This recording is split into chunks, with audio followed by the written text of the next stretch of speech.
Hello everyone, in today's video I'm going to show you how to trade Apex accounts on Tradingview. First, when purchase your Apex account from Apex Trader Funding, make sure you select Tradingview as your platform.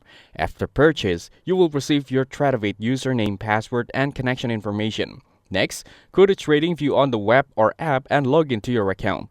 Now at the bottom of Tradingview, click on the trading panel. Then, find and select Tradingview and click Connect.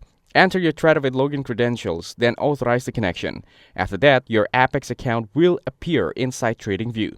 Next, open a chart such as NAS 100, ES, or NQ futures. Set your time frame like 1 minute or 5 minutes and add indicators if needed.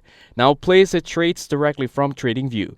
Click buy or sell, then set your quantity, which is contracts, along with your stop loss and take profit.